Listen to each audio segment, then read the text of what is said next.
What's up, y'all? Welcome back. My name is Samaya Hampton, and it is good to have common sense, but over here, you need a little fashion sense. And with that being said, what you can find on this YouTube channel are fragrance reviews, fragrance unboxings, and all things related to the fragrance world. So, my channel is more so about educating on what these different notes mean, how that'll smell, and what you should maybe buy. So yeah, tap right in, subscribe if you have not subscribed, and be sure to comment on this video once you have watched it, because I really, really do appreciate the feedback, and I want to know what you want to hear from me. So let's just dive right into it.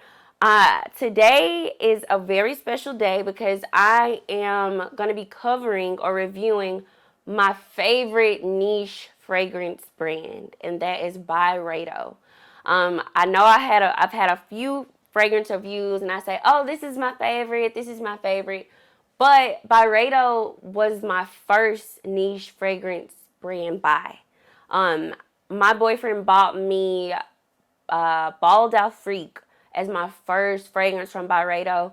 And when I say, I don't know, I don't even understand what really captivated me at first, because when you look at a Byredo bottle or the packaging, very simple, very minimalistic, like white and black, like simple. So I think it was really the story behind every fragrance and, the creator behind it. I think all of those aspects really played a part in why I fell in love with Byredo. And you may think like, oh God, like OMG, like that is so like a programmed, speech that you just said about that. But it's really true.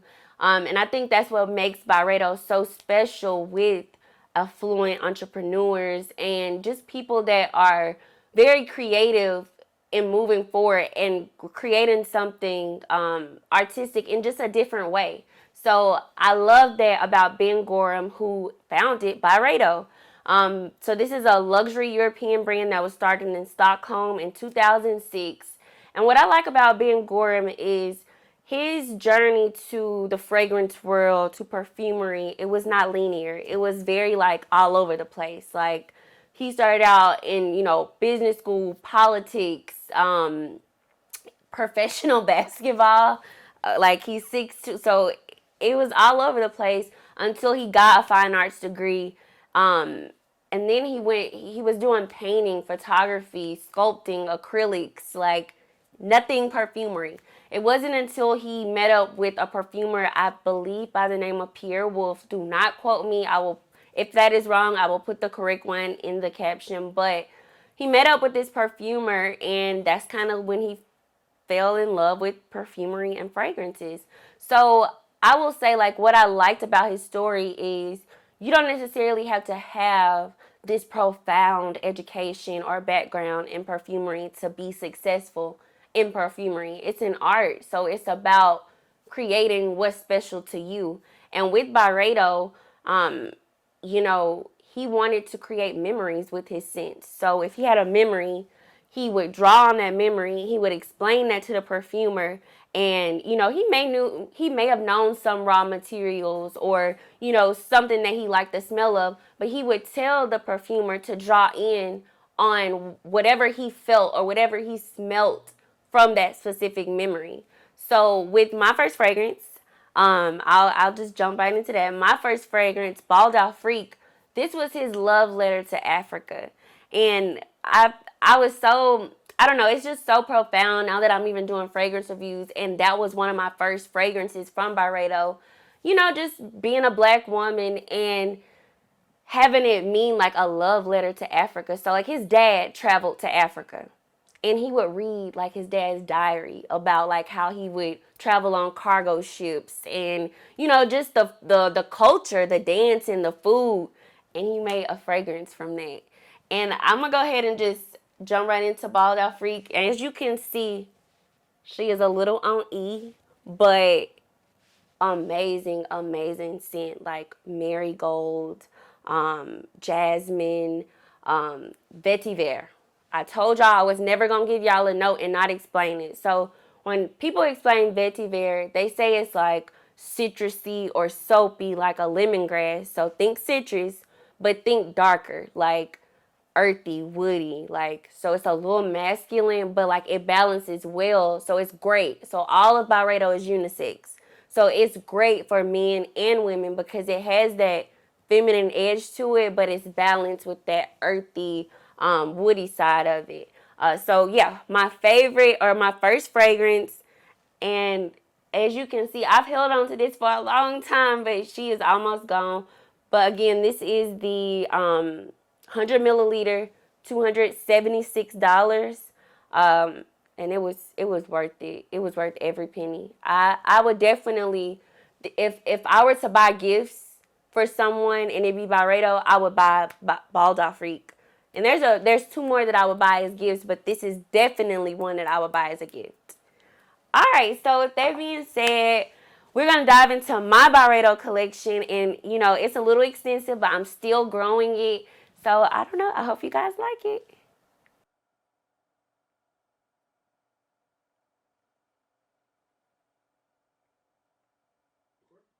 All right, so like I said, Balled Out Freak was my first fragrance from Byredo. And I don't really, after this, there's no particular order because, like I said, my collection is a shared collection with my boyfriend. So he's bought some fragrances, I bought some fragrances, but we wear them all together. So it's just, I don't know the order anymore. But the next one that I'm going to touch on is called Unnamed. I call it No Name, but when they came out with this one, it didn't have a name. It was just like a blank white space, and you could make what you wanted to make of it. So the story behind that was you create your own story. When you smell it, create your own memory with this, and maybe you write something on it. So my boyfriend, he partook in that limited edition, and he put his brand on it. So we have a Byredo collection with Tulanese for his brand. And the Unnamed fragrance really reminds me a lot of, we're going to get into it in a second, Belle du Tangier, or Belle du Tangier. I say Tangier because that's the French pronunciation of it, but I don't know, and don't quote me. But Unnamed reminds me a lot of that, but notes in here like pink pepper, orris stem. What the hell is orris stem? Correct, I didn't know either. But people say that this gives off like a powdery vibe. Some even say like freshly baked bread. I don't really get that. That was a very far shot for me. I'm gonna stick with the powdery. It's very fresh, very powdery, not citrus when I say fresh, but very refreshing. So that's what I loved about Unnamed. And then I just like the whole idea of creating your own story and memory with that. That was cool, a good way to engage the audience. Like again, like I said, this brand is for like the innovators, the movers and the shakers, like that's really into, being artistic and creating. So moving along, so my favorite, and it's really sad that my favorite got discontinued, but it did. Belle du Tangier, what I just said, got discontinued. Um, and again, this is another one on E, but like I kind of stopped using this when I found out it got discontinued because I'm like, dang. And as you can see, like she kind of been through it, but she's still here. So this is tangerine. So notes in here are like tangerine, bitter orange, wild African violet, and cashmere wood. So again, I feel like all of Byredo's fragrances give you like this woody, earthy, musky kind of note at some point. It may not always be at the top, but like at some point you're gonna get that. Maybe it's in the dry down, but you're gonna get some type of earthy tone. But when I say like this is the ultimate girly it girl, I know I smell good. This is it. This was it for me. And it's like I used Unnamed and Balled Out Freak a lot to kind of replace it, and even Fleur, but nothing is like this, y'all. Nothing. So I don't know. I may just, wear this for, say it's for like birthday month, special stuff. And I'm not even like that, but I don't even overspray her because I gotta save her. Like, how y'all discontinue that? I don't get that. But the next fragrance, Rose of No Man's Land. So if you know that quote, that's what soldiers gave to nurses during World War One. That were saving their lives. So the story behind this is basically like selflessness and empathy. I am not a big Rose fan. I kind of recently took a liking to the rose note because it's so heavy. Like with rose, you either like it or you hate it. And the crazy thing is that it's expensive to produce rose fragrances because they're just expensive. Like Rose de Mai, it grows 2 weeks out of the year. It's expensive to reproduce that. So I don't know. I don't know what it is. It's hit or miss, but I really like Rose of No Man's Land by Byredo. Again, I like sophistication in a fragrance, and that's what this rose gives to me. It's like I said, rose is sophisticated, period. But this one kind of like softens it out. So this has Turkish rose absolute. Let me just make sure I'm right. Papyrus, white amber, and then a little musk, of course. But I love it, and the reason that I love it is because I like how it lasts too. So it's so unique that like its projection is really strong. So what I did to make that projection even stronger, I got into some layering with Byredo. So Byredo has shower gels, they have body lotions, they have hair mist, candles, the whole nine. So I invested in Rose of No Man's Land shower gel and the body cream. So if you shower, let's say you just use like your regular body wash, do that in the shower. And then follow up with the Rose of No Man's Land shower gel or whatever Byredo shower gel you have. Then once you're out, you put on your oils and then you top it off with your body lotion. Then your spray. Baby, it's not going nowhere. Like it's gonna be on you until you're ready for it to be off. Like if you get in the like when you shower, after you wear it and you get in the bed, you're still gonna have some lingering on you. That's gonna be how potent it is. Like your projection is going to be everything. So I will say with Byredo, getting their matching body lotions, shower gels, and even the hand creams add to your projection, and it's gonna make you like be on fire for sure. So I love that, and I do want to get I do want to try other body lotions and hand creams. I know the Mojave Ghost hand cream, super popular, always sold out. So if you do get your hands on that, you found a good thing. Next, Mixed Emotions. Mixed Emotions, I'm gonna be honest, is one of my least favorite Byredo fragrances. It's a little too much for me. So this fragrance represents like tumultuous times of of what's going on in the world. So it's kind of all over the place for me. It's very dark. It even looks dark. But this is where you're gonna find like black currant. So that's like berries, like a lot of wild berries mushed together. Like that's the scent it's giving you. Ceylon black tea, violet leaves, birch woods. It's just a little dark for me. We don't use this one a lot. Again, this was a blind buy. It came out and I was like, "Ooh, Byredo had a new fragrance. Let's try it." Blind buy. I don't even know if I tried it in the store. I don't know about this one. Again, I do wear it, but I don't wear it that often. And I think Dulos Centos is the same. So this one came out this year. And it pays homage to All Saints Day. The Day of the Dead. So that's just like a Mexican holiday where they basically celebrate loved ones that have passed. But this was a little bit much for me. This is like the notes in here, like Palo Santos, sage, very sophisticated. Like I don't even really know how to explain this one. When I first sprayed it, I'm like, this is like pickles, like prickly pickles. Like that's what I wanted to call it. But not to be disrespectful or anything, but one of my least favorite, again, in that mixed emotion category.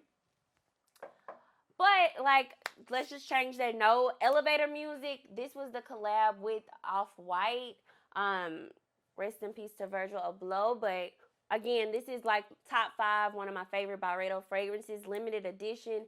Again, this one reminds me a lot of Belle du Tangier. I really think that they mixed. I think that that's what this is a little bit. And I forgot to mention that earlier, but I love elevator music. Like besides the design on elevator music, you see the stripes. Like I thought that was really thoughtful. And then it's like the off-white script. And then, of course, how Byredo just has like that very minimalistic font with their name. I love the design of this bottle. Very much off-white, very, very exclusive. We, and normally, like I said, we share a collection, but I was not playing with my boyfriend on this one. I bought my own because I'm like, I don't want you to be like, don't be using my stuff. So we have two of these, and I'm glad we got two because you can't get this anymore. And then, with him passing, it's just good to have some type of memorabilia of, his art and what he did. So I'm really, really glad we got that. But this is like your floral wood. So like it's floral, it's woody. So you have your amberette. And remember, amberette is like musk. So it's kind of manly, but that floral tones it down a lot. So you have like violet, jasmine, amber. I would probably layer, because I'm wearing Citrus '08 by Kayali right now, but I would layer with elevator music today if I were to layer, and I probably will. Next is bibliotech. Again, I don't use bibliotech a lot, but I like it. It's just not. I look at it as like more of a fall winter type of fragrance. I mean, you can even see by the color, but this is the first one that he made a candle out of. And we've had a few of these, in my house, and I love how it burns. Bibliotech is different though. This one again is on that sophistication side that I always say, but you have like a mix of fruit and floral. So it's like plum and peach, but violet and peony. So it kind of confuses me sometimes, and I don't know, like, is this a spring or summer, or like, is this fall? Because you get like that musk too. So I'm not gonna say that I would put this like bottom 5, but I don't use it a lot, so it looks that way. But it's a good one, and I think that it burns well in a house. So like maybe for like your linen, maybe, or no, but I don't know. Definitely the candle, but again, like I would spray this like on myself maybe before bed or on my sheets or something like that. And then last but not least, I think this is a fan favorite. Again, if you're not talking about Balled Out Freak or Gypsy Water, you're talking Mojave Ghost. I think that everyone that's into Byredo, they buy this first. And I think they buy it first because it's the most relatable. I think that a lot of people can relate to this scent because it's not overpowering. It's really light. And this one, I think you overspray unintentionally because you don't think that you have on enough because it is so light. But again, I love it because it's very airy and aromatic. Again, it was inspired by the Mojave Desert, but this is that amberette seed. So it's that musk, but it's fresh. And that is what I love most. So it's that magnolia, sandalwood, cedarwood, and then our favorite note that we've learned today, the Vivateer. And you know how that smells, that lemongrass, but has that earthy vibe to it. And I even got the hairspray for this one. So our skin does carry fragrance well, but you got to think about oils, hormones, weather. Like when you put a fragrance on your skin, it's constantly evolving. Hair, a scent will stay on the hair. And you know what I mean. If it will stay in the hair. You can go like in someone's house and you come out and your hair smells like that house smell. Hairspray, that is my saving grace. And it stays on you. That's what I love most about their hairspray. There are tons of fragrance brands that have hairspray. This is the first one I've tried. A lot of people like the Delina Exclusive hairspray. I'm going to try that next, but I'm going to stick with this for a little second. It's price point at $80, I believe, but great buy. And then last but not least of my Byredo brand collection is Fleur. I love Fleur because, again, it's in that category of like elevator music, Balled Out Freak, Belle de Tangier, and Mojave Ghost for me. It's very like the notes it's not a citrus note, but it's citrus to me, but it's youthful. So this is supposed to be like the emotionalist, youthful, vibrant, young, affluent kind of storyline that this is giving. But, it has a little rose in it, and then it has saffron. So it warms up. Like saffron is that like it reminds me of that amberette musk, but it's warmer than that and it's not as musky. So LaFleur, it doesn't look like I wear this a lot, but I do. I love LaFleur again because it's fresh, and I feel like I can wear this throughout the year. Like I don't see myself like stop wearing this after spring and summer. I see myself continuously wearing this. Um, so yeah, that's my Byredo collection. And what I really take from Byredo is the freedom to create without like barriers. Like even if you decide, to be a nurse or whatever you decide to be, like it doesn't limit your creativity. Like you can still explore other things. You can still create. So being Gorham, he didn't even start with just the fragrances. He started making candles from his apartment, like, and then he grew to fragrances. So once people fell in love with that and the scents, it was only up from there. So I love the story of Byredo. I'm continuing to build my Byredo collection. I have not stopped here. My next couple that I am going to buy include Gypsy Water, Black Saffron, Pope, and Blanche. I do think that their discovery set is worth getting simply because you'll have, mostly, the top selling ones. And you'll know, like, hey, do I want a 100 milliliter bottle or a 50 ml bottle? And honestly, the 50 ml bottles are great to like throw in the car. I love to like have these. It's just easy. You don't have to even. I look at these as like the traveling size one for Byredo, and they may even have smaller ones, but this is like the best size to have in the car. But yeah, you'll know what you like. So discovery sets always good. But yeah, those are my next ones. And then you heard the ones that I don't too much care for: Mixed Emotions, Dulos Centos, and Bibliotech. But Bibliotech does smell good in the house, so get the candle. So yeah, make sure you guys comment. Again, subscribe if you feel like fragrance reviews are something that you like, especially from me. And always remember that, common sense is good, but you gotta have some fashion sense. Thank you so much for tuning in.